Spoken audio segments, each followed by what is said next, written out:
खोने के बाद ही पता चलता है कि कितना कीमती था जो चला गया, चाहे वो वक्त हो, इंसान हो या कोई रिश्ता। वो लोग बहुत खतरनाक होते हैं जो ना सोचते हैं और ना उदास होते हों। नदामत के चिरागों से बदल जाती है तकदीरें, अंधेरी रात के आंसू खुदा से बात करते हैं। इंसान कितना ही गुनहगार क्यों ना हो, अल्लाह ताला हमेशा उसे अपना बंदा कहकर ही पुकारता है और मायूसी से बचाता है। मैं आदम ज़ात हूँ मौला, तू मुझको जानता तो है कि ज़्यादा आजमाइश पे जन्नत हार जाऊंगा। मोमिन बंदे की निशानी ये है कि जब उसकी मौत का वक्त करीब आ जाता है तो उसके चेहरे पर मुस्कुराहट भी आ जाती है।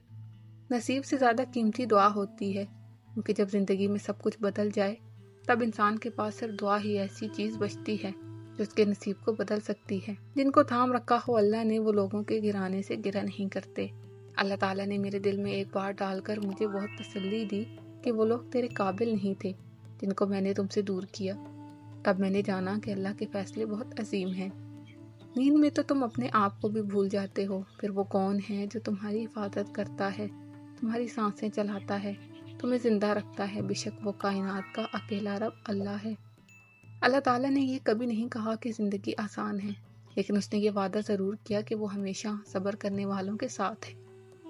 सदका फ़कीर के सामने आजिज़ी से बाअदब पेश करो, क्योंकि खुशदिली से सदका देना कबूलियत की अलामत है।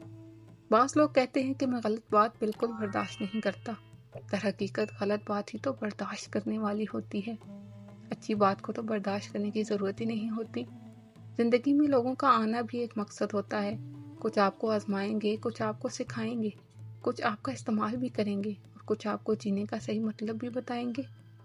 अल्लाह फरमाता है, ए बंदे मेरी मोहब्बत तो देख, जो फरिश्ते शाम को तुम्हारे गुनाह मेरे पास लाते हैं, मैं सुबह उन्हीं के हाथ तुम्हारा रिस्क भेज देता हूँ। सोच समझ कर जिंदगी गुजारो, क्योंकि जो आज मिट्टी के ऊपर करोगे कल मिट्टी के नीचे उसका हिसाब भी देना पड़ेगा।